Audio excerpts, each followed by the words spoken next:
Oke, assalamualaikum warahmatullahi wabarakatuh. Selamat datang di kelas basis data. Nah, kali ini kita berada di sesi kedua ya, dan ini adalah kita memasuki materi konsep dasar basis data. Nah, di video kali ini saya akan menjelaskan untuk penjelasan di materi PowerPoint yang sudah saya share di aplikasi Edlink. Jadi teman-teman bisa ikut mempelajari juga, membaca di lecture note juga sudah saya sediakan gitu.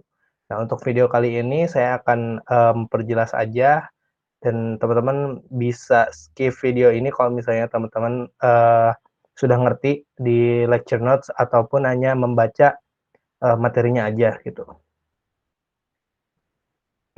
Oke. Nah, untuk konsep basis data ini yang pertama akan saya bahas adalah gimana sih kita menganalogikan suatu basis data gitu. Nah, di sini basis data dapat dianalogikan atau dibayangkan sebagai lemari arsip ya. Dalam lemari arsip, kita bisa melakukan salah satunya memberi map pada kumpulan arsip, memberikan penomoran lalu melabeli arsip, dan menyimpan arsip pada urutan tertentu. Ya, tujuannya mengarsipkan yaitu tujuan pengarsipan yaitu untuk mencari arsip dengan mudah dan cepat saat arsip mulai menumpuk. Nah, jadi basis data itu analoginya yaitu di sini ada lemari arsip ya. Lemari arsip ini anggaplah sebuah database. Nah, di dalam lemari arsip itu terdapat beberapa arsip. Nah, dan arsip-arsip ini diletakkan di map ya. Kalau misalnya di basis data itu nantinya ada beberapa tabel ataupun folder gitu. Nah, di lemari arsip ini atau arsip ini kita bisa mengelola, kita bisa menamai menamai map, dan melabeli map gitu ya. Misalnya namanya di lemari arsip ini misalnya ada data siswa atau data mahasiswa gitu. Nah, di dalam map data siswa itu terdapat nama-nama mahasiswanya gitu. Oke, nah selanjutnya kalau misalnya di lemari arsip itu kan diadakan penomoran juga agar arsipnya itu berurutan gitu kan. Nah, mungkin di tempat teman-teman, tempat kerja teman-teman itu sudah ada juga arsip atau pembukuan ya. Nah, itu bisa juga dijadikan analogikan sebagai basis data gitu. Oke, nah sebenarnya apa sih basis data itu? Basis data bisa terdiri dari dua kata yaitu basis dan data. Nah, kalau basis itu biasanya dianalogikan sebagai markas, gudang, tempat berkumpul. Nah, contohnya kampus kita ya, Universitas Nusa Putra, anggaplah itu sebuah basis atau markas kita untuk menyimpan semua data-data. Nah, kalau misalnya data apa sih data? Nah, data itu representasi fakta dunia nyata yang mewakili suatu objek. Ya, contohnya ada manusia. Contohnya di kampus itu ada mahasiswa, ada dosen, ada barang inventaris, ada ruangan, dan lain-lain. Nah, jadi si data ini berada di tempat tadi ya, tempat berkumpul atau markas tadi, si mahasiswa dan dosen itu. Nah, jadi si mahasiswa dan dosen itu termasuk ke dalam data ya, yang dimana disimpan di suatu base gitu. Oke, nah ada pengertian basis data lainnya nih. Basis data adalah kumpulan data yang saling berelasi dan diorganisir sedemikian rupa agar kelak bisa digunakan kembali dengan cepat dan mudah. Nah, memang ini salah satu tujuan basis data ya, di mana ada suatu kumpulan data yang saling berelasi atau diorganisir gitu. Misalnya ada data siswa sama data jadwal perkuliahan. Nah, di dalam data siswa dan jadwal perkuliahan ini berelasi. Si mahasiswa ini dapat berapa jadwal, terus jadwal ini misalnya siapa aja yang ngambil, mahasiswa aja yang manggil seperti itu. Contoh berelasi ya. Nah, kalau misalnya diorganisir, ini si data siswa bisa kita ganti tanggal lahirnya, bisa kita ganti NIM-nya, bisa kita hapus, bisa kita tambah gitu. Nah, itu bisa diorganisir sedemikian rupa gitu. Sama juga seperti penjadwalan itu bisa kita organisir juga, misalnya mau hari apa, ruangannya di mana, dan lain-lain seperti itu.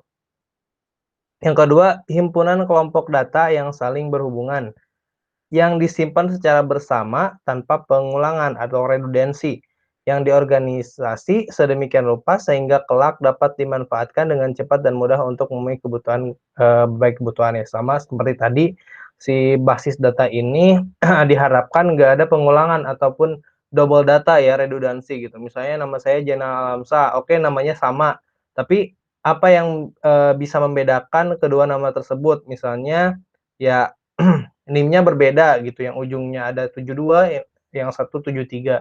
Nah itu, untuk manfaat dari basis data ya, nggak ada pengulangan ataupun redundansi gitu. Yang ketiga itu adalah kumpulan file atau tabel atau arsip yang saling berhubungan yang disimpan dalam media penyimpanan elektronik. Nah gitu, jadi si basis data ini adalah sebuah, apa ya, file, tabel yang disimpan ke dalam disk atau media elektronik yang bisa kita akses di mana aja gitu. Nah, bisa dilihat di sini ada basis data di sebuah disk ya. Basis data mempunyai prinsip, kerja yang sama seperti, eee, apa, lemari arsip tadi ya. Jadi, prinsip utamanya yaitu pengaturan data. Jadi, datanya bisa kita atur sedemikian rupa, mau kita hilangkan, mau kita hapus, mau kita tambah gitu. Terus tujuannya ya kemudahan dan kecepatan gitu pada data atau arsip ini. Jadi ketika kita membutuhkan suatu data yang sudah kita input sebelumnya, ingin kita ambil atau kita panggil, kita dapat dengan mudah mencarinya gitu ya. Nah itu kelebihan dari, basis data ini. Nah kalau misalnya di sini itu, disimpan di dalam sebuah disk nantinya, database ini, lalu dalamnya terdapat file-file atau tabel ya, ada tabel, ada record nantinya, ada field yang kita akan pelajari nanti ya, ke depannya. Jadi kita, belajar dulu pemahaman, untuk basis data itu seperti apa. Selanjutnya di sini ada tujuan basis data. Nah, tujuannya yaitu mengatur data sehingga diperoleh kemudahan, ketepatan, dan kecepatan dalam pengambilan kembali. Nah, yang sudah saya sebutkan tadi ya. Jadi data itu, si data itu bisa kita ambil dengan mudah gitu. Nggak perlu lama-lama kalau misalnya diarsip kan, kita itu numpuk sekali ya di lemari arsip, jadi kita harus lihat satu-satu gitu kan. Eee, Walaupun memang ada label, tapi mungkin waktunya agak lebih lama untuk, lemari arsip seperti itu. Kalau misalnya basis data, kita tinggal, tambahkan query, misalnya query cari, lalu kita dapat, data tersebut gitu. Nah, yang kedua itu tidak adanya redundansi dan menjaga konsistensi data. Nah, seperti yang saya sebutkan tadi, kita, di basis data itu nggak ada redundansi gitu, nggak ada, istilahnya sama, terus, apa namanya, istilahnya nggak ada data yang double gitu. Jadi, kalau misalnya datanya double itu akan sangat, menyita ruang ya, menyita space nantinya. Kalau misalnya arsip kan itu bisa terjadi redundansi juga kalau misalnya di lemari arsip. Misalnya, data siswa ini sudah kita tambahkan tapi ada staf lain atau yang lain, mendata yang sama. Nah itu nantinya akan jadi double gitu. Nah itu, sangat-sangat menyita ruang space dan membuat kita kebingungan juga nantinya gitu. Nah beda dengan basis data, kita sudah punya primary key-nya nanti untuk, kita punya ID-nya nanti untuk menjadikan, si suatu data itu berbeda satu dengan yang lainnya. Yang ketiga itu pengaturan dalam pemilahan data sesuai dengan fungsi dan jenisnya. Nanti kan kita memilah data ya, mau kita, tambahkan, mau kita cari, mau kita hapus, nanti, akan mudah, di dalam basis data gitu. Nah di sini ada manfaat-manfaat basis data yang akan saya terangkan satu persatu. Yang pertama itu ada kecepatan dan kemudahan. Nah ini adalah salah satu manfaat dari basis data ya. Memungkinkan kita untuk dapat menyimpan dan melakukan perubahan atau manipulasi terhadap data atau menampilkan kembali data tersebut dengan lebih cepat dan mudah. Nah, contohnya di sini kita, istilahkanlah di lingkungan Nusa Putra ya. Nah, data mahasiswa yang disimpan di database YAKAD contohnya lebih mudah dimanipulasi daripada data arsip berupa kertas. Betul. Nah, jadi kalau misalnya kita berupa kertas, untuk pendataan mahasiswa, itu akan sangat capek sekali ya gitu untuk mendata mahasiswa yang ribuan gitu kan. Untuk mendata mahasiswa yang ribuan, kita mencari file-file, dan mengumpulkannya menjadi satu arsip dalam bentuk kertas itu sangat menyita banyak waktu juga, dan lambat ya untuk organisirnya. Bisa sih, tapi, akan menjadi lebih lambat gitu. Nah, kalau misalnya disiapkan, itu sangat cepat ya kalau misalnya ada penambahan mahasiswa, kita mau cari mahasiswanya siapa, kita mau nambahin mahasiswa juga enak gitu kalau misalnya di Siakad. Karena di Siakad itu sudah ada basis data ya. Nah, yang selanjutnya ini ada kebersamaan pemakaian. Artinya pemakai base data tidak terbatas. Pengisian data dapat dilakukan oleh beberapa orang dalam satu lokasi. Nah, contohnya di sini data mahasiswa dapat diisi oleh beberapa orang staf akademik dalam satu tempat secara bersamaan. Jadi basis data ini, kita bisa make secara bersamaan gitu. Kalau misalnya diarsip kan hanya satu kertas, kita nggak bisa gantian, kita harus menunggu dulu, selesai selesai, staf lain lalu diberikan. Nah, itu sangat tidak efektif.